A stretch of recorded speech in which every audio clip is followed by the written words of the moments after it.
Bacaan Kitab Suci Injil, Renungan dan Doa. Sabtu, tanggal 22 Juli tahun 2023. Ibu, mengapa engkau menangis? Jawab Maria, Tuhanku telah diambil orang. Inilah Injil Suci menurut Yohanes. Bab 20 ayat 1. Dilanjutkan ayat 11 sampai 18. Pada hari pertama minggu itu, pagi-pagi benar ketika hari masih gelap, pergilah Maria Magdalena ke kubur itu dan ia melihat bahwa batu telah diambil dari kubur. Tetapi Maria berdiri dekat kubur itu dan menangis. Sambil menangis ia menjenguk ke dalam kubur itu.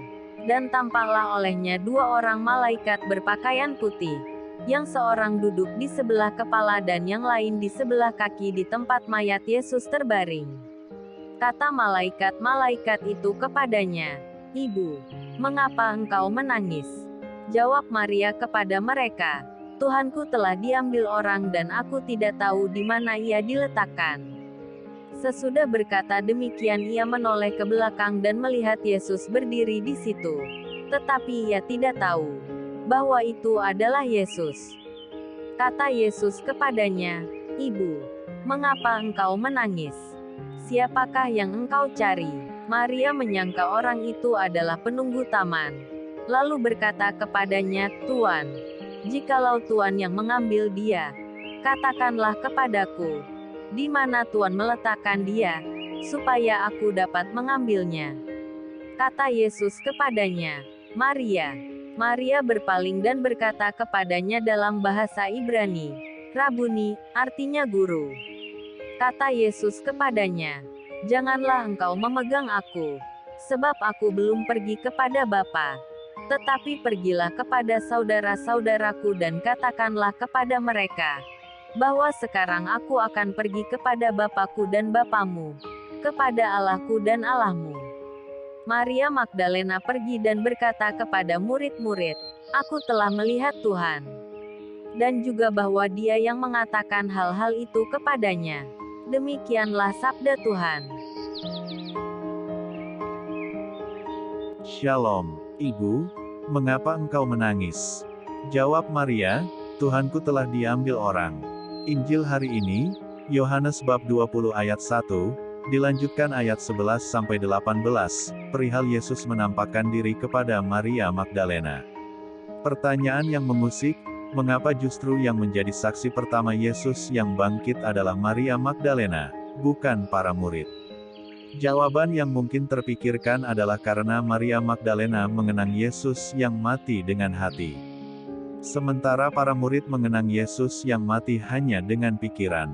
Maria Magdalena tidak peduli apa yang akan terjadi padanya jika ia ketahuan mengunjungi makam Yesus oleh orang-orang yang berseberangan dengannya. Sementara para murid tidak berani tampil setelah peristiwa mengerikan itu. Pikiran mereka masih tercerai-berai, mereka dalam keadaan kalut. Maria Magdalena juga dalam keadaan kalut, namun hatinya tetap fokus pada Yesus yang baru saja dihukum mati. Dengan segenap hatinya ia kembali ke makam untuk memberikan yang terbaik. Dan yang terjadi adalah di luar pemikirannya, Yesus yang bangkit menjumpainya. Baik ketika masih hidup, maupun setelah kematian, Maria Magdalena tetap menaruh kasih yang mendalam dan total pada Yesus. Sebelum peristiwa salib, Maria Magdalena juga mempunyai kasih yang besar. Ia mengiringi perjalanan Yesus dan para murid. Bahkan ia sampai mengenali suara khas sang guru apabila ia dipanggil. Ada orang yang begitu baik dengan seseorang ketika orang itu masih hidup. Seolah-olah dialah orang yang paling dekat dengannya.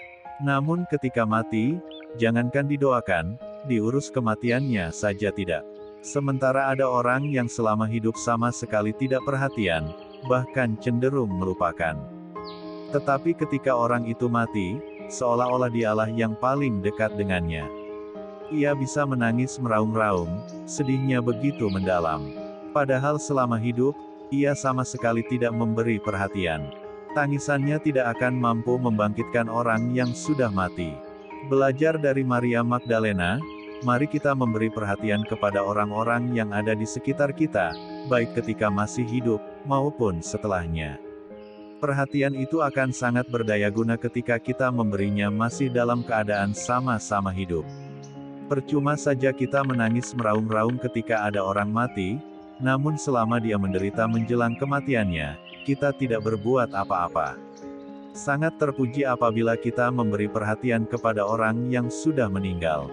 Namun jauh lebih berbudi, ketika selama masih hidup kita memberi perhatian yang lebih. Marilah berdoa. Tuhan Yesus, betapa sering aku menghilang dari hadapan-Mu. Tolong tarik aku segera setiap kali ada godaan aku tidak menghiraukan Engkau. Amin. Tuhan Yesus memberkati. RHPE Channel.